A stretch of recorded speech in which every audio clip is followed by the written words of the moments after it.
Pada video sesi ini saya akan menjawab beberapa pertanyaan terkait the scientific approach and alternative approach to investigation. Sebelumnya perkenalkan, nama saya Fitria Salsabila, mahasiswa dari jurusan Accounting BINUS Online. Dimulai dari pertanyaan pertama, jelaskan langkah-langkah utama dalam scientific approach.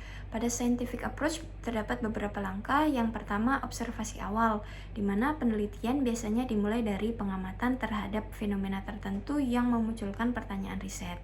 Yang kedua, perumusan masalah dan pengembangan hipotesis, di mana peneliti merumuskan hipotesis sebagai jawaban sementara yang testable, spesifik, dan prediktif. Yang ketiga, deduksi implikasi logis, di mana dari hipotesis, peneliti menarik konsekuensi atau prediksi yang dapat diuji secara empiris. Yang keempat, desain riset dan pengumpulan data, di mana peneliti merancang metode seperti eksperimen, survei, observasi kuantitatif, dan mengumpulkan data objektif. Yang kelima, analisis data. Data dianalisis menggunakan teknik statistik atau metode kuantitatif lain untuk mengevaluasi hipotesis. Dan yang terakhir yaitu evaluasi dan kesimpulan. Jika data mendukung hipotesis, maka teori diperkuat. Namun jika tidak mendukung, maka teori direvisi atau ditolak menggunakan prinsip falsifikasi. Pertanyaan kedua, mengapa pendekatan ilmiah dianggap lebih reliable dalam bisnis research? Pendekatan ilmiah atau business approach dianggap reliable karena yang pertama, memiliki sistem yang sistematis dan terencana. Setiap langkah dapat dilacak, direproduksi, diperiksa ulang. Ini meningkatkan keandalan. Yang kedua yaitu memiliki objektivitas tinggi, di mana peneliti harus menjaga jarak dari bias pribadi atau kepentingan organisasi, sehingga hasil disajikan apa adanya. Lalu yang ketiga, berbasis data empiris, di mana keputusan tidak didasarkan intuisi atau opini, tetapi fakta yang dapat diamati dan diuji. Yang keempat, menghasilkan validitas dan reliabilitas, di mana instrumen benar-benar mengukur apa yang perlu diukur dan konsisten dari waktu ke waktu. Lalu yang kelima yaitu replikasi. Studi dapat diuji ulang untuk memastikan hasil bukan kebetulan. Nah, dalam konteks bisnis, ini berarti keputusan dapat didasarkan bukti kuat, bukan intuisi yang beresiko tinggi. Pertanyaan ketiga, apa yang dimaksud dengan alternative approach to investigation? Berikan contohnya. Alternative approach yaitu pendekatan penelitian non-positivistik yang tidak mengikuti pola ketat scientific approach, terutama karena mengakui realitas yang subjektif, mempertimbangkan konteks sosial, dan memahami makna bukan hanya angka. Contohnya dapat kita lihat pada interpretative approach, critical research, pragmatic atau mixed methods, action research, dan beberapa pendekatan lainnya. Lalu pertanyaan yang keempat, bandingkan kelebihan dan keterbatasan scientific approach versus alternative approach. Scientific approach memiliki kelebihan sistematis dan terukur, objektif dan dapat direplikasi, mendukung generalisasi, cocok untuk hubungan sebab akibat.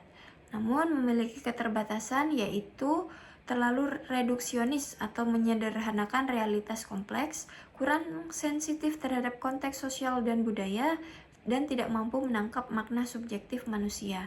Untuk alternative approach, terdapat beberapa kelebihan yaitu lebih memahami konteks dan makna, mendalam dalam memahami perilaku manusia, dan cocok untuk isu kompleks seperti budaya, politik, organisasi, motivasi, dan konflik.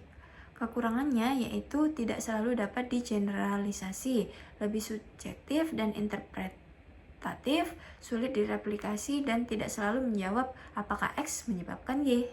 Lalu pertanyaan kelima, dalam konteks penelitian manajemen modern, misalnya big data atau AI, apakah scientific approach masih relevan?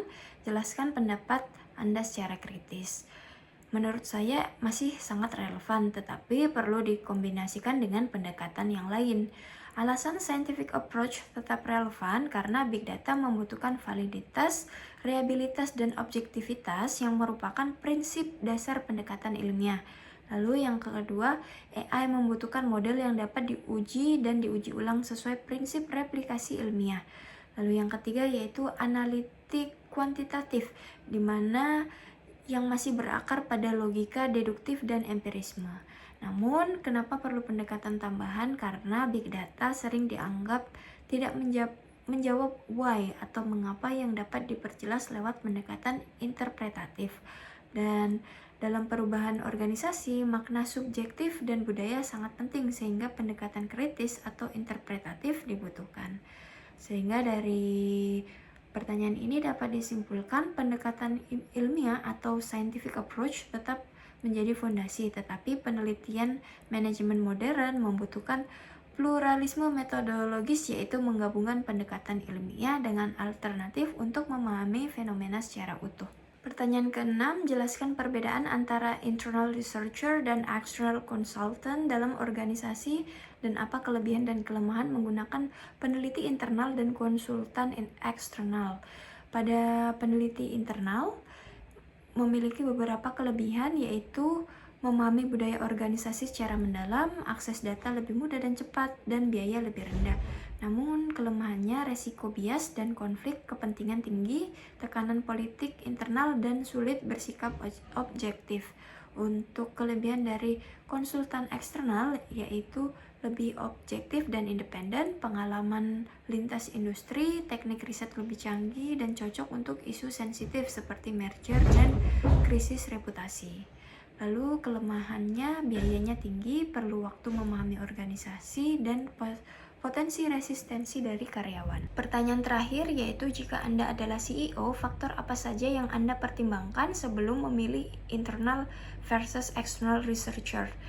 Sebagai CEO, saya akan mempertimbangkan yang pertama jenis masalahnya.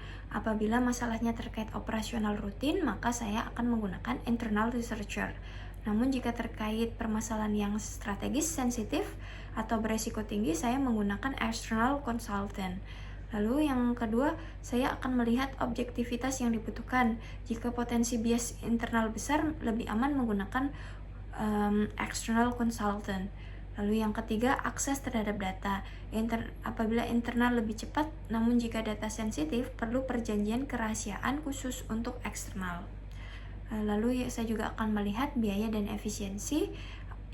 Jika internal lebih murah dan eksternal lebih mahal tapi expertise lebih tinggi. Lalu yang kelima yaitu kecepatan memahami konteks, di mana apabila saya menggunakan internal researcher, maka mereka akan lebih langsung paham, namun jika eksternal perlu dilakukan beberapa adaptasi.